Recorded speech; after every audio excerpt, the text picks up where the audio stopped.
Hello everyone, I'm excited about this week's contact card. It is Mandelbrot, and this is a crop circle card. And side note, every crop circle in this deck, in this contact cards deck, are actual crop circles that were found in people's fields, and this one in particular was found in Cambridge in the UK in 1991.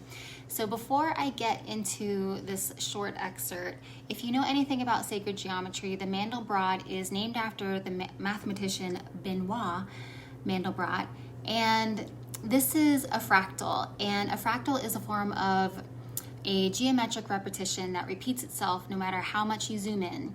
So think of it like a never-ending loop with no beginning and no end. And some examples you might have seen are the fiddlehead fern and romanesque broccoli.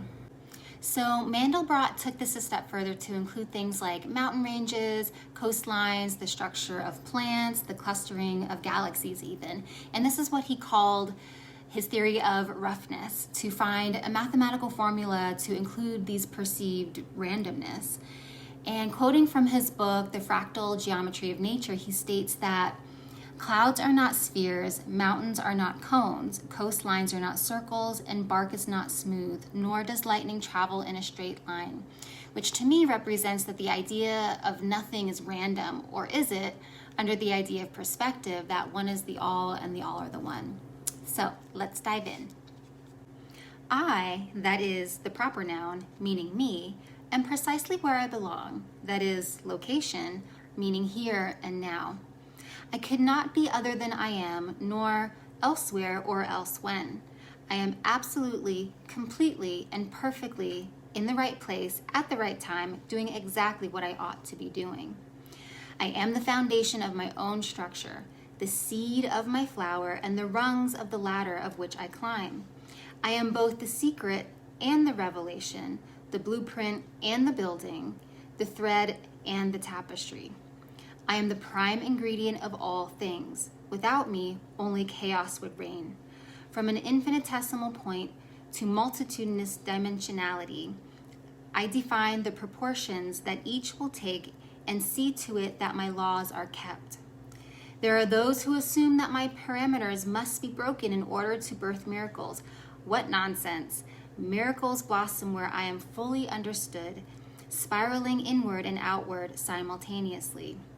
There are those who protest that I am rigid and rote, the symbol without a soul, yet in a fraction of a second I can be infinitely transcendent. Though in truth, which is relative, I may be fathomless to many, I am also accountable for my actions. For those who are equal to the task, I am easy as pie, with the symbol 3.14. So how do we benefit from Mandelbrot? How do we use this in our everyday lives? So glad you asked. So Mandelbrot is all about foundations, and based on the fact that free will sets up our destinies, and it's our destiny to exercise our free will. We are the creators of our own self-fulfilling prophecy. So in other words, we better make sure that our foundations are stable enough to build upon, otherwise the result will come crashing down. Kind of like the law of attraction, what you put out is what you get back. So if you're familiar with algebra or statistics or even just functions in general, our underlying belief equations will always generate the reality that fits our own template that we've created. So each time we change a variable of our definition of a certain thing, the outcome is automatically altered across the board. So one change is a complete change. So for example, if you wake up and realize, I don't have the urge to eat sugar today. And if you don't eat sugar that day, that is a complete and total change compared to the version who you were yesterday. So you can always go back to it. You can always change that sugar variable to eat sugar the next day. You're just changing it for that day, and it's a total change. And you can do that forever if you want. So what causes us to continue bad habits or even good habits is emotion or energy motion. It's continuing that feeling. We're bringing along things from the past that we feel continue to serve us in a certain way. So kind of looking at it from this perspective of changing a variable within our own certain formula helps us change the outcome in our external world.